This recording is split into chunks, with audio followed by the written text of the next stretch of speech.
So, ladies and gentlemen, we're so pleased again to have with us for the second time this year the great Trevor Blake, billionaire and spiritual knower, mystic. And we just wanted to have him on to sort of continue our discussion. And today, Mr. Blake, what I was hoping to do is because we've had your biographical details and so on. We want to start getting a little bit more into your actual philosophy of business and your philosophy of how current events perhaps relate to business, because we seem to be in a shift of kinds, and I just wanted to get your input on all of that. So first of all, Mr. Blake, I wanted to ask you something that sort of carries over from our last conversation about your philosophy of science, because I had seen some interviews or talks with you where you had said something to the effect of, we are all connected, but when people like New Age people and so forth said we were all connected, they were not right because the science was not there. But I believe in 2013 was when they discovered the Higgs field, and that proved it scientifically. But Mr. Blake, if you have read into the philosophy of science, I know you must have. I haven't read much into physics. I have not studied it formally, but I do have a background in philosophy. And one part of that's the philosophy of science. And there is a part of the philosophy of science that is called scientism, which basically says sort of what you said, that unless it's proven by the instruments of science, it's not true. But we know there are other ways to intuit reality, such as mysticism, such as direct experience. So is it true that you believe that only if it's verified by the instrument of science is true, or are there other ways to figure out mystical principles beside that? So Javier, that's a great question, right? So as a scientist, we always look for facts, and the facts give us a sort of foundation of confidence. But a true mystic uses intuition, right? So Sure. I try to, teach is the wrong word. I try to lead people who follow me by saying, like, where's the mind? And some people say the brain, some people say the heart, and maybe other people say different things. So I say it's all connected because scientifically I know that the brain sends more messages to the heart than the other way.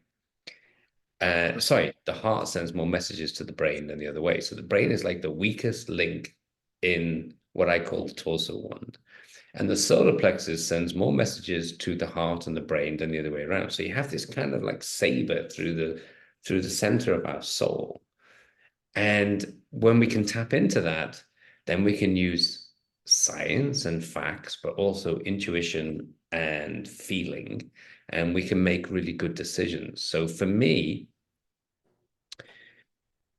we live in a world where, so I was told this by a mystic. Okay, so a mystic said, Trevor, we've moved into an era where you're looking least weird than you did before.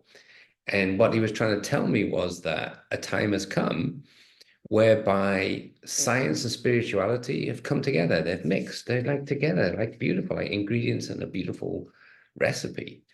And they're no longer separate. No one's defending their view anymore. Everyone's saying, yeah, it all makes sense.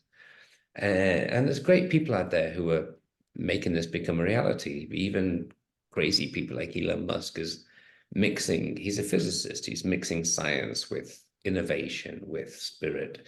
And whether you like him or hate him, who cares? Is not, no one has a right to judge. But he's creating something amazing out of putting this recipe together. And I hope I'm doing my little piece too, in that it's a mixture of intuition, a mixture of fact, a mixture of physics, a mixture of sage, a mixture of magic. And you put it all together and you can have this amazing life, a balanced life of success with balance. That's what's available right now, which has never been available to us previously. So that's where I come from, and that's where I jive, if you like. Sure. So we're saying that we're using the tools of scientific explanation to point to something that we really can come to through intuition, but just to sort of make it more clear to people who otherwise wouldn't have access to those principles. I think science is finally catching up with the sages, to be honest with you.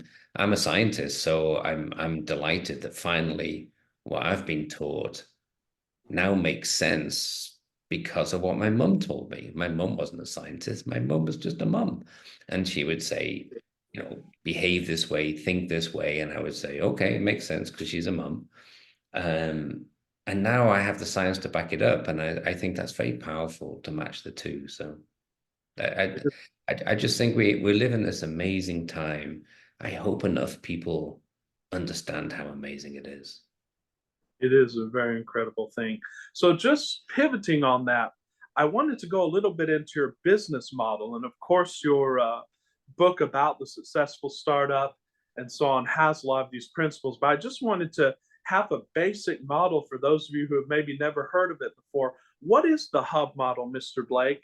And how is it that one can have a multi-million-dollar business with no employees? Like, walk us basically through the main components of that, if you will. Well, I got to tell everyone it's really easy. It's not clever.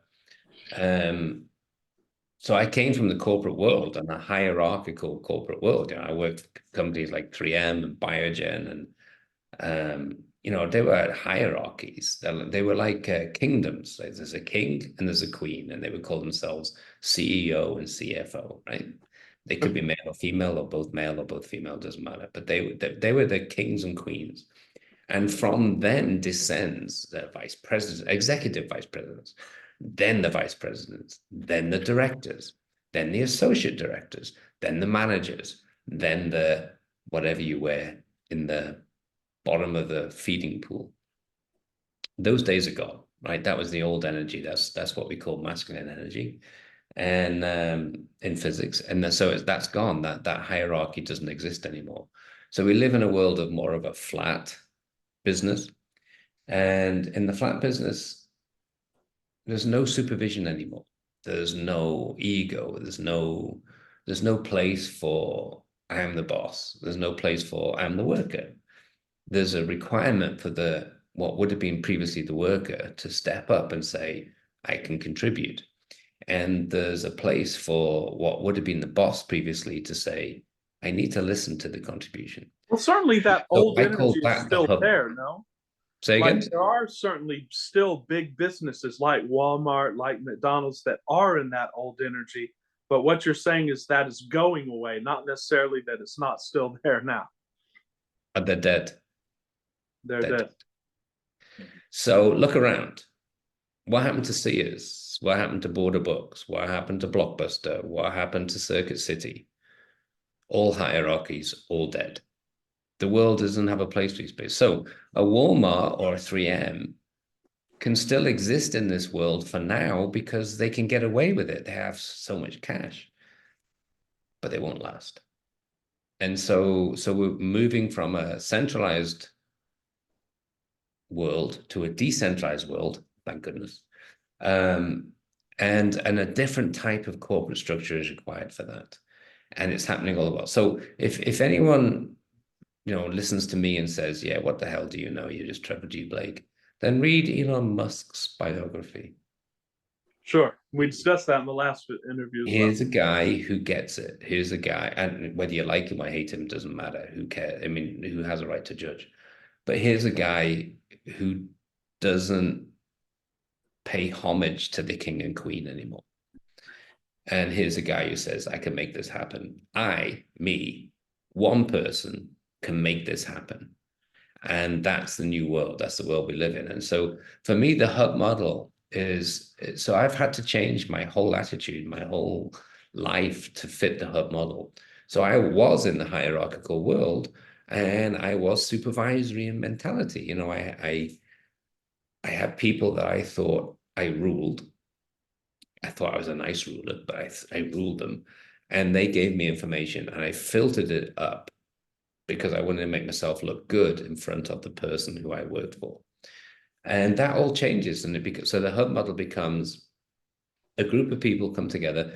We're experts in this, we're experts in that, we're experts in that, we're experts in that. And I say, okay, I need all of that come together. and I will motivate you. I will give you a mission. I will give you a purpose. I will tell you why we're doing this. We're going to make an impact in people's lives. We're going to have fun doing it, and we're all going to share in the rewards, material and otherwise, as a result of setting energy in motion. That's my mantra for all my companies. And so what does that look like in the physical world? So a group of companies come together and I profit share, whereas previously I would have just paid them. And the profit share is magical, right? It's magical because they say, okay, do you believe that you can make this bigger? Then you share in that. Do you believe you can make an impact? Then you share in that. Whereas previously it was just like, what's my job? How do I perform my job? So the hub model is a completely different spirit, completely different energy. And I love it. I've been doing this since 2003, and I'm starting to look a little bit less weird than I did previously. It's taking off. It's taken off. Yeah, it's taken off. And it's sort of like, I know Mark Allen from New World Publishing has talked a lot about profit sharing, and that's like a game changer. I know it ties into, I don't know if you're familiar with the works of Robert Kiyosaki, where he says the rich don't work for money. Is that true? The rich work for equity and growth in equity, not necessarily for income. I'll yes and no. Okay, so it's very easy as a rich guy to be magnanimous, right? So it's not easy as a poor guy, a girl or woman, to be magnanimous like that. So you have to kind of, one has to take that into consideration.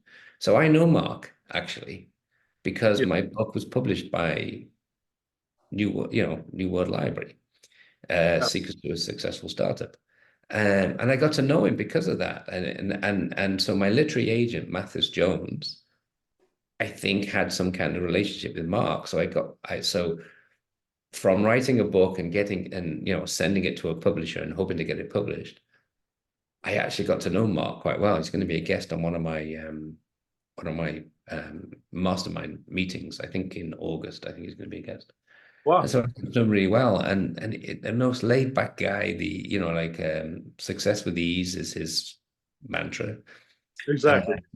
he has a flat model too, and he has some of my favorite authors are under his umbrella, which is fantastic. Kent Nerburn and Dan Miller and people like that. And suddenly I found myself with my book up on the list with those people. I thought, oh, I've made Even it. Eckhart Tolle, or The Power of Now, and so on. But I thought it was fantastic. Yeah. yes, but so just if because I want to pry as much as I can and whatever information you want to give, just so that we can see sort of under the hood of your companies. You talk about the 5 hour workday. You talk about working 5 hours a day. So what does a work day look like with Trevor G. Blake and his hub model? What are exactly the tasks that you do when you're working with your company, say your pharmaceutical company? So the hub model means I don't have anything to do. And Oh, sure. and so the 5 hour workday is a lie, be honest with you, because I can't remember when I worked 5 hours. I can't remember. Today I've probably worked like 30 minutes, be honest with you. Totally, be honest with you. I make sure I have a good morning routine. So like no electronics, no connection, no emails, nothing until at least 9 o'clock. And this morning it was beyond 9 o'clock because I'm lucky enough to be married to an amazing woman, and we just wanted to spend more time together this morning. So take that any way you want. But we spent a lot of time together. So it's like 10 o'clock before I actually got out of bed. That is great. And then I came into my office, which is where I am right now. This is it. Corporate center for trevorgblake.com. And I went on email and there was nothing to do. So I worked for like 30 minutes. And the reason there's nothing to do is because the hub model does it for you. So everyone in the hub model knows what they're doing. They're really good. Now, do they work from 6 in the morning to 10 at night? I don't know and I don't care. Have they taken my philosophy and just work a couple of hours? I don't know and I don't care. I don't need them to work. I don't need them to prove that they're working. I just need them to say, we've achieved this goal, this milestone, and then here's the bill, and I'll pay the bill. So for most of my vendors, this has been an eye-opening experience. They've never thought of working this way. They have started trying to prove how hard they're working. You know, they sent me updates after updates after updates. They've called me to meetings to have like, you know, one-on-one meetings and all this kind of stuff. And I said, I don't want updates. I don't need updates. If you have a problem, call me. We'll figure it out together. At the end of the month, give me the numbers. That's it. That's as much communication as we need. We have much greater communication, by the way, but it's all about family and holidays and life. And in the meantime, we say, oh, by the way, we're supposed to be working. Okay. So it's a much different way. It's just beautiful. And this is the way to work these days. This is easy because technology allows us to do it. We're like you and I are talking, right? 30 years ago, you and I would have had to flown to Chicago to get together or something and sit. Exactly. It's beautiful. Yeah, we'd be in a hotel, like we'd hate being away from home, but be in a hotel and we'd have an hour conversation. We can do this like in 5 minutes. It's fantastic. So the hub model works that way. It makes it really easy for everybody to, there's some work that needs to be done, get it out of the way, and then let's have fun and let's get to know each other. And so everybody who's in my hub model for all my companies and most of the vendors work on many of the companies, we get together every now and again purely for pleasure. And so I'm pointing here, but you can't see it. But so I live in this amazing place, and up beyond this hill here is a beautiful 5-star hotel. And I fly them into the 5-star hotel and we go for dinner and I hang out, and we never talk work. We talk about metaphysics and the moon, just the eclipse and everything we Oh, like to yes. talk about. Yeah, I know you want to get into that. I read Soul, so I know that you're into that. So it's just a beautiful thing, and it's so easy. But most people come from a standard hierarchical corporate world, and it takes a little transition to say, oh, it can be different, that you can live in a different way and you can work in a different way. And so on my website, trevorgblake.com, I've just launched a new course called Start, Survive, and Thrive. And it's about how to work and live this way. It's going to be huge. And well, it is huge. It was huge. And it shows you how to do this. And for most people at the beginning, they say, I don't believe it. It's not possible. And then they get into it and they say, yeah, I can't believe how easy it is. It's so easy to live this way. That is going to be a game changer. Yeah, So man. it's basically you've got these people as sort of contractors, so to speak, and you set the objectives and you just say, get it done. Well, I think I give a vision more than objectives. So I don't, I'm so they know what they're doing, right? This is their job. They're an accountant is an accountant. I don't know accounting. Oh, I can't possibly understand accounting, so I can't even ask an insightful question about accounting. So the accountants say this is the way things are. A distributor understands distribution and says, look, we'll take care of it. And I say, fine, what's the price? And they say X a month. I think it's reasonable. Okay, fine, do it. I don't want to do that. I don't want the stress of that. Manufacturing, nightmare. Manufacturing is the one thing that keeps me asleep, keeps me awake at night. Because at any moment of the day, the manufacturer can say, we're not doing it anymore. We're not making enough money. And they have to find another manufacturer. So I have a system for that. So in Start, Survive, and Thrive, I have recommendations for tools for how to handle manufacturing. Make sure you have a backup, or how to set that up. Make sure you never get caught cold. It's really easy. It's so easy. I think most people's initial response would be, that can't be true. It's too good to be true. But it's so easy to work a company this way because technology allows us to do it. 20 years ago, couldn't do it this way. 30 good enough. years, impossible, right? But today, you can pretty much come up with a winning idea, get on a computer, put a website together like that, get a back-end team. You need a back-end team. The algorithms are so important. but they're all available. And I have two amazing backend teams. And then you press a button, engage, like Star Trek, and it's done. And you have people from all. I get every day, I get an alert when somebody buys the transformation experience, or which just launched only 3 days ago, Start, Survive, and Thrive. And they're from all over the world. Singapore, Australia, England, America. I mean, it's amazing. International distribution. It's amazing. And what have I done? I've done nothing except put a course together and said to my back-end people, here it is. Here's my content. Do what you do with it. And they send emails out and Facebook adverts and Google adverts and YouTube and all that kind of stuff, which I have to pay for. But, typically in the internet world, I've learned you get a 1% conversion rate. That's pretty good. Precisely. 1% is pretty good. And so you send out, 100,000 emails, you get 1,000 sales. That might be all you need. It's amazing. It's so amazing. And it's fantastic. And then so my joy, my pleasure is going into, what people have purchased. I go in and interact with them.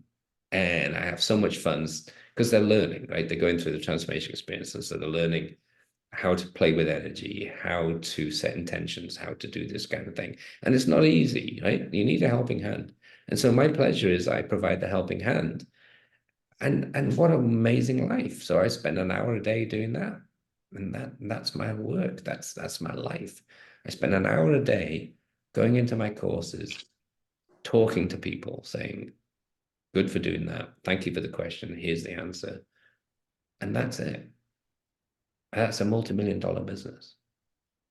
You're sort of like a consultant for them in that aspect if they take your course. I just care. I want them to have the same experience I have. That's why I do it. I don't do it for any other reason. Maybe my ego kicks in a little bit, like I feel good about myself, maybe. But typically it's someone who's coming out of quicksand, trying to figure it out. And I know that feeling because I've been there myself. I've come out of quicksand myself. And I could just help, I could just offer a little word here, a little word there, a little encouragement. Know that you're not on your own. I'm here watching, I'm helping. That's it, That's what a dream life that is. That is a beautiful thing. So are you still involved day to day with your cancer medication company? Well, I am. I can't say day to day, but because I had an overall plan for it, to be honest, Javier. So I knew where I wanted to go with it and what I wanted to achieve, and we hit that milestone. And at that milestone, so we hit that milestone a year ago, and at that milestone, I decided, okay, the team I have is not the team to take it to the next level. And that's typical of cancer research and development. Like you'll start off with an idea. And so you have a lot of like organic chemists and stuff like that. And then the idea comes to fruition. And then you need different types of chemists. And then it becomes a real thing. You go into clinic and now you need clinicians. And organic chemists no longer apply. So when you're in a regular company, it's really hard because you hire all these people and then you have to let them go. And I didn't like doing that. So in a virtual company, in the hub model that I use, I don't need to do that. So I'll have a vendor that performs a task for a period of time, and then it's done, and the contract is done, and everyone's happy. And then I'll get a new vendor to say, okay, we need to go to this next milestone, and then it's done. And then we got to this big milestone, and then it's all done. And at this big milestone, I'm not quite sure which direction to go in. So at this point, I could sell for 800 million, or I could keep going. And I'm waiting for the answer to that. If I keep going, I need another 30 million that I don't have. My vision for it is that we keep going and we eventually sell at generic prices so that every cancer patient in the world gets access to the drug at virtually nothing because I don't need the money and no one needs the money. That is a huge challenge to the pharmaceutical industry. So they're very threatened by it. And so I'm in a situation where nobody even knows where I live right now. It's a big deal. And I don't know, I don't want to explain it anymore. Well, maybe a little bit more. Doing the right thing in the pharmaceutical industry makes you a target. And I'm happy to be a target, but I still you're want talking to. about like literally. Sorry? You're talking about like literally makes you a target, Yeah. like physically. Yeah. Oh my gosh. I thought I've heard stories about that as well, but well, you have to be safe. I am. I'm very careful. Never walk in the same place twice, the same direction twice. I do think this is important.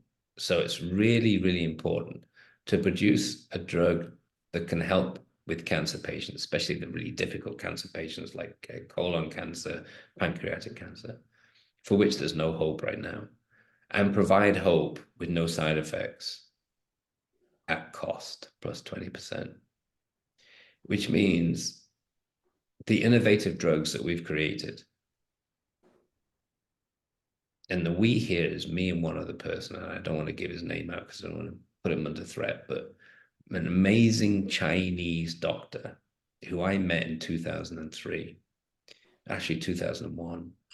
And he and I have worked together on this the whole time. And he's like an older brother to me, and I'm a younger brother to him. Is he the one who always says this is a blockbuster? He absolutely knows it is, and he's right. But it's only a blockbuster. It's only a blockbuster if everyone can get access to it.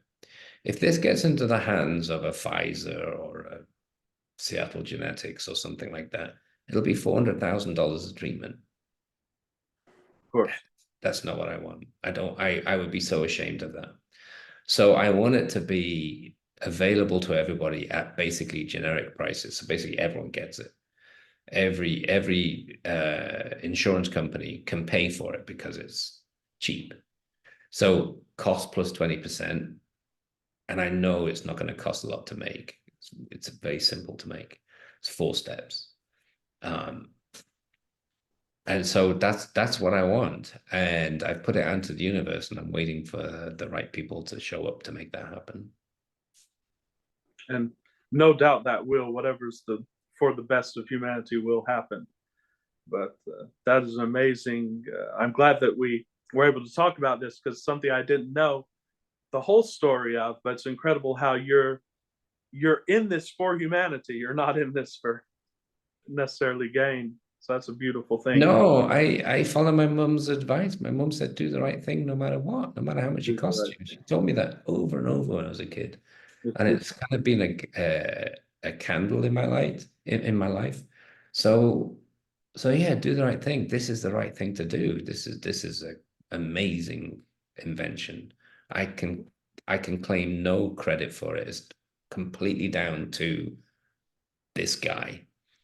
And I've been able to move it forward with financing and with putting a hub model together and all the rest of it. And we've got to a point where we've hit a brick wall, I think. And we're waiting for the right people to come together to say, okay, we'll take it to the next level. I have a feeling who they are and where they may come from. Mm-hmm. And they're not American, that's for sure. And they're not British.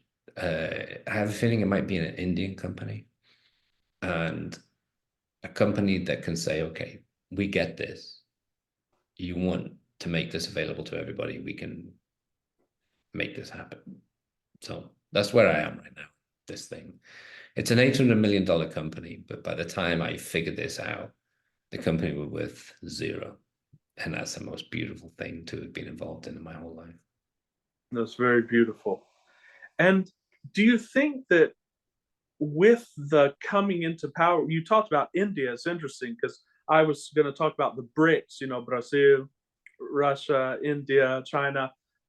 Are we going to see a shift in focus in the modern medical system? Because it's, as you've spoken, it seems to me the modern medical system is more about its extreme profits than it is about actually helping people. Do you think we can see a shift if these companies come up and start doing things I like? think, to be honest with you, I think we've seen the shift in everything.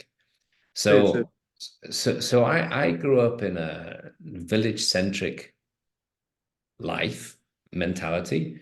So we had no police force, we had no authority, we had no councillors, we had no mayor, we had no senator or congress or anything like that. It was just a village, and the village took care of itself. And so therefore it was really safe. So my parents could open the door, and well, I could open the door in the morning and go out and leave the door open and just go play, right? Jess and I are working on a thing about play right now, the magic of play. And so I love decentralized. And so I would love decentralized pharmaceuticals. I would love decentralized finances. I would love decentralized everything. Because I think when you go back in time to the beginning of the Industrial Revolution in 1742, I think it was. Before that, it was a village-centric mentality all through the world.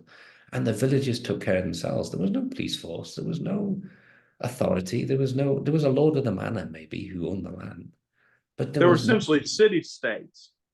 there's no mayor. There's no president. It was just different. And I'd love to go back to that. And I think in pharmaceuticals, and this is arrogant on my part, in pharmaceuticals, I can make that happen.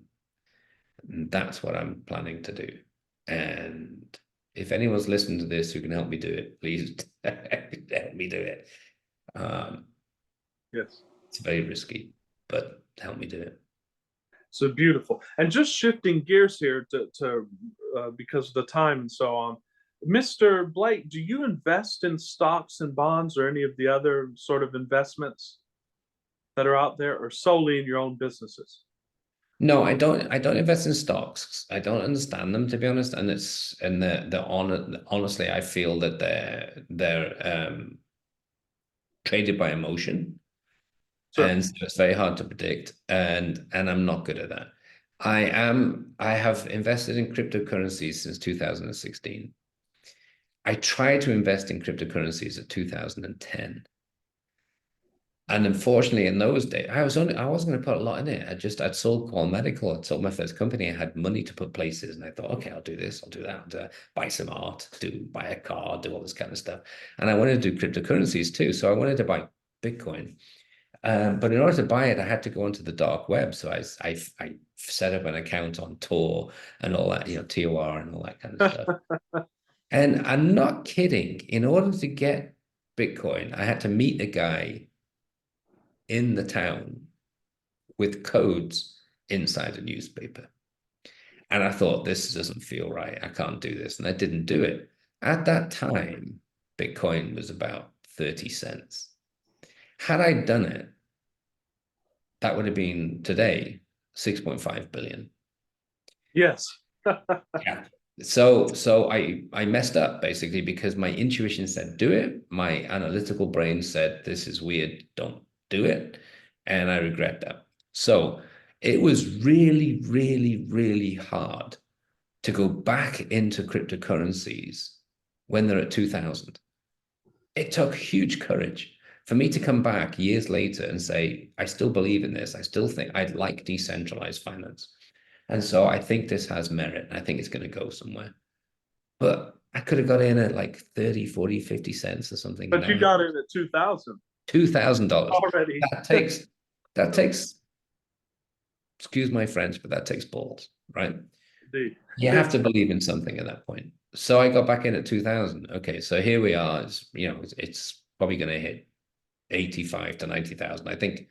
So It's I at can predict 65 something today, but yeah, it's very predictable though, to be honest. To be honest with you, Javier. So people think it's volatile and unpredictable. It's not. It's so predictable on a logarithmic scale. You can absolutely predict what's going to happen next. So there's been 4 bull runs, and now we're in the next one. The halving is going to come in about 20 days.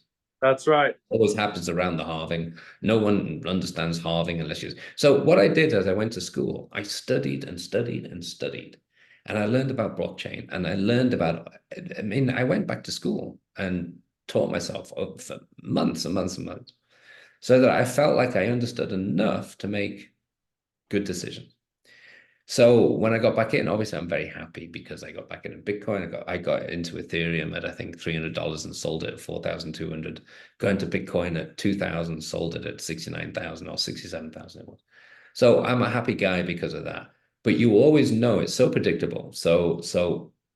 But in diminishing rewards, right? So on a logarithmic scale, the first bull run was 3,000 times the original price. The second bull run was only like 500 times the original price. The third bull run was 20 times the third price. So this bull run is going to be quite small. It's going to be like 5 times the original price. So it's probably going to hit 90,000, if that, and then it's done. And so for most people, the fear of missing out, they're going to get in and get hurt because after the bull run, it always drops 75 to 80%, if not more, always. So when you know the rhythm, and it's just a rhythm, when you know the rhythm, you can make hay, you can get in, get out, wait. All So right. you don't think, as Michael Saylor thinks, that it's going to $1 million a Bitcoin? I don't. I Right. don't. And I can show you charts. I should probably click share screen and show some charts. But so I watch these charts all the time. So I don't. It might. Who knows? I anticipate that we're already in a left-sided bull run. So I think probably 90,000. It might go up or come down very quickly, but 90,000 is probably going to be about the average high.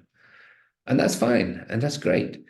But what happens is, it was so predictable. I put it on my VLS website, on my mastermind website. I said, okay, Oh, wow. it starts today, November the 1st. I think Oh, it was you knew when it was starting. oh, it's so predictable. It's Oh, absolutely predictable. It's the most predictable thing I've ever been involved in. Absolutely. Everyone called it. And so everyone who knows what they're doing called it, said, okay, November the 1st, bull run starts. And I think it was around, I don't know, it was like trading between or trending between, I think, 25 and 28,000 or something. Bull run, off we go. And so we know that in the lead up to the halving, it's going to be spiky, but it's also going to crash 30% 3 times. Every bull run, it crashes before the halving 30% 3 times.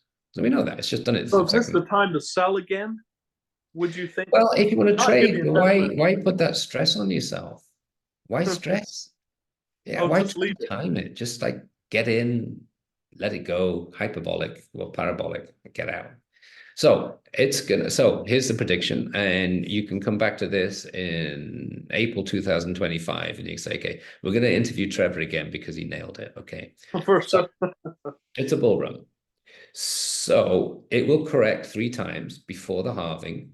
It's already corrected twice, 30%. It'll correct again, 30%. Then you'll have the halving, probably April the 20th, around about then. And then it'll go flat because everyone will say, oh, it's so boring. I thought it was going to go sky and it's not. And then it takes off. And so it's going to take off into probably April to May 2025. And then it will lose 80% of its value. So what you do, so those who know what they're doing, who've gone to school, we all sit around in groups. We all are part of masterminds. Those who know what they're doing, and these people are brilliant, by the way. These people are geniuses. They're developers, and I hang around with developers. I have no idea what they're talking about, but they're on it all the time. So November the 1st, start of the bull run.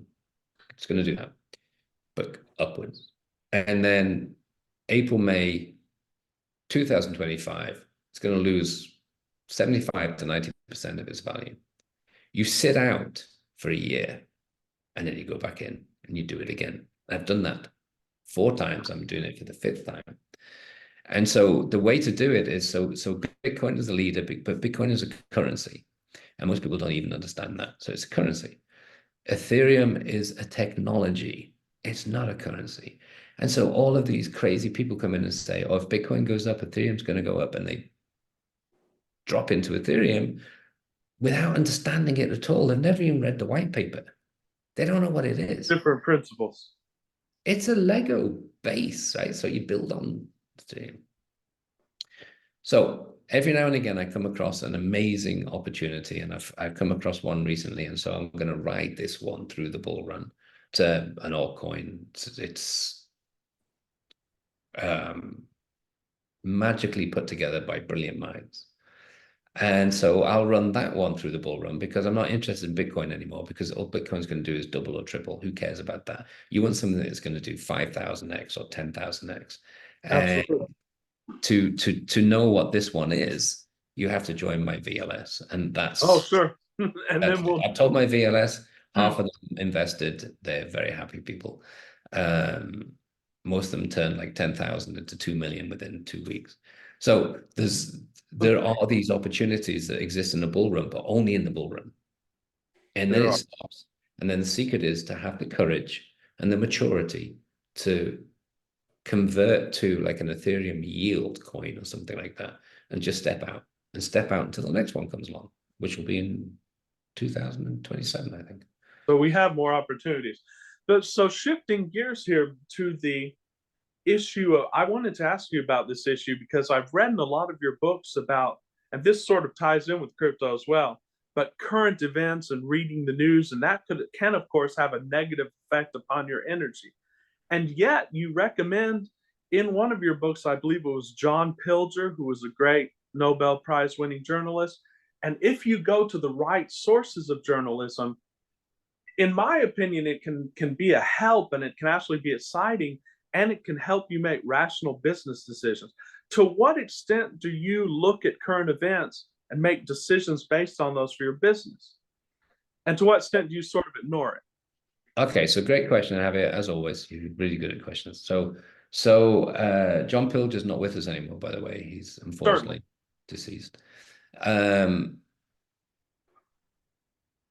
I liked so I got lucky as a kid because I got invited to the BBC and on a weekend with a friend. A friend took me there, and his dad was foreign news editor, and a lovely, lovely man, a stunning human being.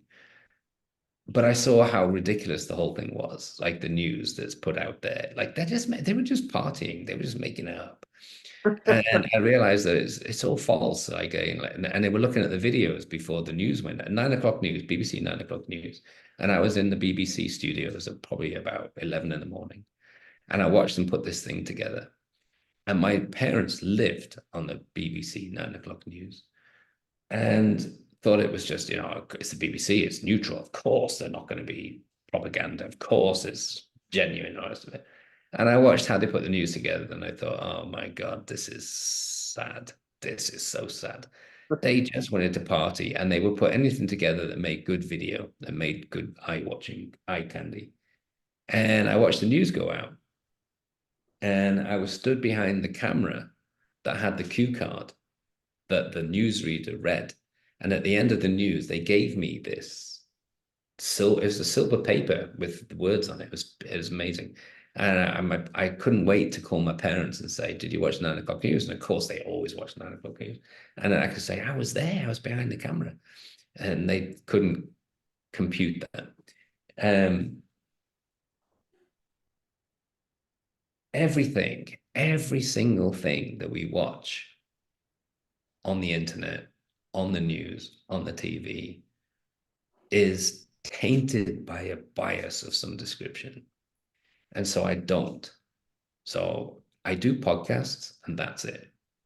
This is my only TV screen time, is what you and I are doing right now.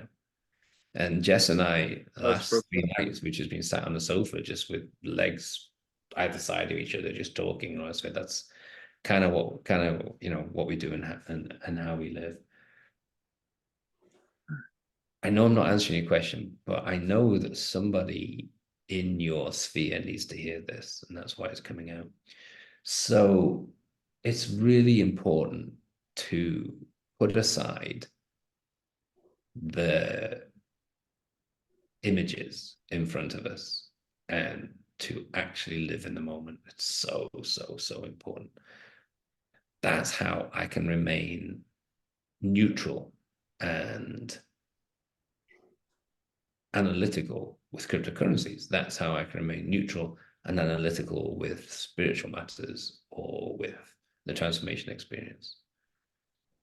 Just by not allowing myself to be subject to outside influences.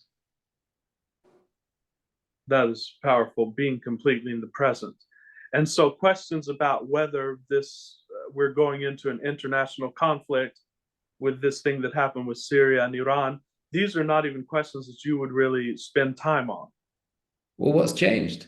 So you can see my gray hair, right? So in my years before I, to get to this gray hair, I've watched Vietnam, I've watched Grenada, I've watched, well, I haven't watched, but it's been on in the background. My parents were obsessed with the news. What the Americans called a war of justice, but were actually occupations in Iraq. Absolutely. Afghanistan. I mean, how dare they? It's just wrong, but they did it.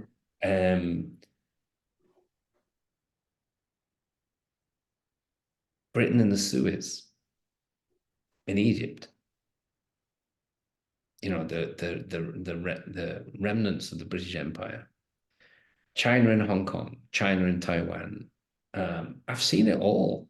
Nothing ever stops. Nothing ever changes. It's always, always, always centralized power trying to crush decentralized motivation. And you have to switch off. Because I have to. So some people say, well, that's burying your head in the sand. But I can't change any of it. I can't do a damn thing to change any of it. Right. And so I prefer to not pay attention to it because I know after this one, another one's going to come along. After that one, another one's going to come along. It'll, it's insane. So, and it is insane. And it's why Earth is the second lowest vibration in the universe. It's insane. We're savages. We can't live together. So, Mr. Blake, from your knowledge, not even necessarily current events on news, but the people that you talk to, the circles that you swim in, are we heading into a major recession? Are we heading into a major devaluation of the dollar?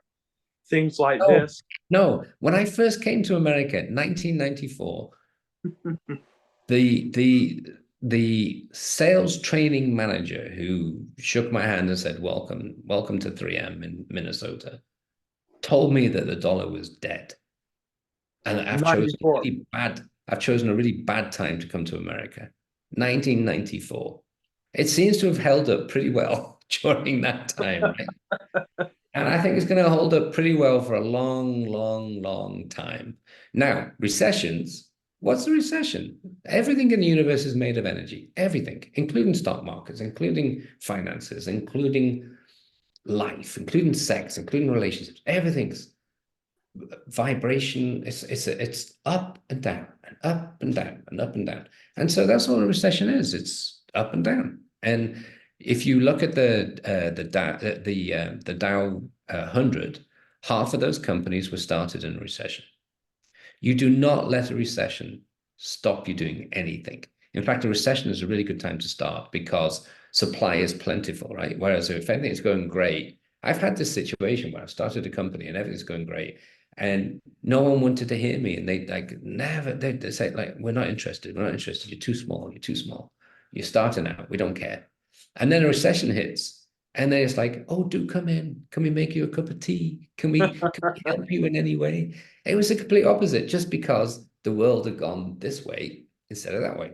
And so don't pay attention to any of that nonsense. Those are labels, but the world moves as energy. So yeah, it's sort of like we do that so that we can then buy, and it's like I think Jim Rogers said, buy when there's blood in the streets, so to speak. So if we can know when that time is, if we could sort of predict when that time is coming, then we can leverage that. I honestly think a recession or a depression is a great time to start a company because there's plentiful supply of labor, of resources, of vendors, and you know what, capital has nowhere. They go, well, we've got nowhere to put our capital. And the funny thing about capital is that it's typically invested by people who don't own the capital. They're representing high net worth individuals, right? They have a fund and they are not qualified. They haven't contributed to the fund. They're not clever enough to have started a company and made money. They just are investing somebody's fund. And when in a recession, like all these companies say, we don't need any more money because we're getting small, we're cutting costs, we don't need capital. So they're desperate to put capital somewhere. So it's the easiest time to raise money. Easiest time. You just go to them and say, look, I'm starting up. Oh, you want capital? My boss will be really pleased with me if I put money in you and it does well. Because they're desperate. They're desperate to impress their bosses. And that's all it's about. It's just humans being humans. So a recession or a depression is the best time to start. And maybe that's the most important message to somebody that's listening to this. Like, don't follow the news. Do not follow the economy. Do not follow Yahoo Finance and crap like that. So I remember, so not long ago, like maybe a month ago or 6 weeks ago, I did see a headline on Yahoo Finance, and it was from the European Community Bank, I think it's called, or European Central, yeah, ECB. And they said that so Bitcoin was 29,000 or 30,000 at the time. And they said Bitcoin has no value. It's a bubble and it will end up at zero. And it's at 70,000 right now. If you listen to them, you lost a lot of money. You missed a chance. I mean, if you listen to that, you say, oh, I don't have any Bitcoin, thank God. And I hate those people that have it and they're going to get crushed and good for them. And the truth is, you could have invested. As soon as the ECB said that, you should have said, oh, yeah, I'll buy some Bitcoin. So getting to the issue here of the eclipse, because a lot of I'm not very knowledgeable in astrology. And like I've said in some videos, I take Neville Goddard's stance on it, where he talks about he had a friend who was an astrologer, and basically the wind blew her book to the wrong page, and she gave a prediction to this man, and it fit exactly, but then she realized it was the wrong page. I think it has the meaning that we give it, but be that as it may, that my knowledge is very low, but a lot of my friends are scared of this eclipse. In fact, my significant other, she's not even going to allow me to leave the house. We're all going to stay in the house because people believe this could be like 3 days of darkness. This could be prophecy. I don't think so. But what do you think this eclipse signifies? Is it a shift? What are your thoughts on it? What is your interior guidance telling you about That it's all nonsense. it? So think about it this way, and this is for all of the people watching this. The Earth is 4.63 billion years old. There used to be a Carl Sagan program called Cosmos. I loved it as a kid growing up, and I got the book and everything. I loved it. And he did this amazing thing, and he showed like a calendar, like a 12-month calendar, and he showed the world. And then on December the 31st of this 1 year calendar, at 2 seconds to midnight, humans arrive.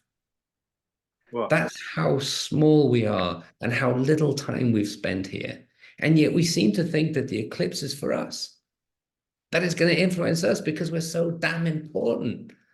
No, we're not. We're just another species. We're just here for a bit, a blink of an eye. We'll die out. There'll be a cataclysm, hopefully, and we'll all die out and get another chance to do it. Well, hopefully, because we've fucked this up, right? So hopefully we get to do another thing and maybe make a better job next time. We did it before. There's been many species of humans here before who've messed it up too. And so, you don't need to have many brains to go back into anthropology and realize that we're not the first. We're not the first human species to be here. So why is the eclipse so important for us? Why are we that important? There are more sharks in the ocean than humans on the earth. There are more ants in my yard than humans on the earth. Why are we this important that the eclipse is meaningful for us, but no one else and nothing else? It's nonsense. There have been how many eclipses? So the Earth is 4 billion years old, so at least 16 billion eclipses. At least. Maybe more. And what happened with all of them? Nothing. And so why is this one important? Why do we put such drama, human drama, around a natural event that has happened for 4.63 billion years? Because we're spinning around each other all the time. And take that and then also add to it that humans have created dates and days and weeks and months and years. That's a human creation. Animals don't have that. The That world is doesn't true. have that. Plants don't have that. And we've messed it up like you wouldn't believe. We had the Caesar dates, and then we had the Gregorian dates. We took 2 months and three days out of the calendar. It's nonsense. So astrology loses its meaning when you look at dates, because the dates were changed by Caesar and Pope Gregory. Pius, whatever his name was, in 1500 or whatever it was. He said, okay, we're going to go with a different date system now. So October, which is the 8th month because it's Oct, is now the 10th month. And November, which was the 9th month, is now the 11th month. And December, Dec, 10, is now the 12th month. It's all mechanical, made up by human beings. And then we put on the top of that this kind of, I don't know, like mystical meaning to it all. We made it all up. We made it all up. So the eclipse being, I hear people say, oh, the eclipse is going to be on the on the 8th of the 4th or the 4th of the 8th, 2024. What an amazing coincidence that is in the number. That's means something. But It we means made it up. nothing. It means nothing because that date doesn't exist except as we created it in 1542. So what about like the age of Aquarius and so on? Like one prominent business coach that I follow says that this eclipse is actually the beginning of the age of Aquarius. Does this have no significance, you think? Just So complete. I was told that the beginning of the age of Aquarius was in 1965 when I was 5 years old. There you go. Okay. And there was a song, This is the Age of Aquarius, the Age of Aquarius. It was a big hit. It was a #1 hit back in the 60s. It's complete nonsense. Complete nonsense. I Now, am sorry, but I'm not even saying that like I think it's complete nonsense. It is factually complete nonsense. so nothing to see here, basically, with the eclipse. No, I mean, except it's beautiful. An eclipse is wonderful. In fact, we had an eclipse last year here, and we didn't get the full eclipse. We got like 2/3 of it, and we were sat. So Jess and I were sat out in the patio, and it was really interesting that it started to happen. So you could just, if you, we couldn't look at the sun, but if you looked slightly, you could start to see it happening, and all the birds stopped singing. It went very quiet. It's like night had arrived. And then it lasted for about 15 minutes. And it was a very surreal light, very beautiful, very calm. We really enjoyed it. But we noticed the silence around, and then it was gone. And that's an eclipse. That's all it is. It happens all the time, all the time, all the time, all the time. We're spinning in the universe at 3 million miles an hour. There's Going to loads of happen. eclipses. Just because one comes over your head is just lucky for you. Enjoy it. Enjoy. But in terms of potence or portents, that's complete nonsense. I just don't get it. I don't understand. I don't understand people. Um, I just don't understand, honestly. Sure. Sure. Just on the one last question on this vein, I'm not sure if you're familiar with Greg Braden. He's a Yeah, very prominent figure, and yeah, he's written a great amazing, coach in telepathy. Yeah, a great, oh, yes, and that as well. But he is actually has started talking about, you said you studied scriptures in the sense of their true meaning and how they truly apply. He's been talking about prophecies and in relation to like a lot of these wars. And do you think that these prophecies in scriptures, like say the Bible, the Torah, do these portends to anything, or are they all just within us? Because Greg Braden seems to believe that they do have correlates here on Earth, and they correlate with cycles. And I know you've talked about cycles as well. so that's the key. So you're right, Javier. So that's the key thing, the cycles. Okay, so the universe is mathematics, right? So you can show an algorithm, you can produce an algorithm. We're not clever enough to get it right, but we can get close. As humans, we're very basic creatures. So So you can show cycles, and cycles don't necessarily repeat, but they rhyme. Okay. So, for instance, so in uh, my mastermind, my BLS, we have this amazing guy called Andrew Pancholi, and he's a Yeah. cycles analysis, and he's one of the best in the world. And so what he's able to show is that history rhymes. So he predicted COVID, not COVID, but a virus, right? He predicted way ahead of time that, okay, this happened in 1918. It's a 100-year cycle. It's going to happen again. And everyone laughed at him. And no one paid attention. But then everything he said actually happened. And then he predicted when it would end in April of this particular year, because that's what happened in the cycle. So there is this cycle through humanity because everything is waves. Energy is waves. So we're all energy and the world is energy. And we live in, so we're all an illusion living in energy, right? And so it does have this predictable wave to it. And if you study it hard enough, you can be a good predictor of cycles. So Greg and Andy and all these people are very good at predicting, but you have to be careful then not to put your human interpretation on it. So you have to say that I see something coming, but I'm not going to tell you, I can't predict exactly what it is, because 100 years ago, it was a different world. 100 years ago into the future, 100 years ago, there were no cars, there were no planes, there was nothing like this. So you have to be very careful with it, but he's really good at it. So I love cycles analysis and anyone who's really good at that. Andy is, he's in a secret society where this is what they do. Predicts stock markets, predicts cryptocurrencies, predicts all these things. And I follow him. He's a good friend of mine, and I follow him closely, and I've benefited greatly because of it. And I'm sure Greg is the same.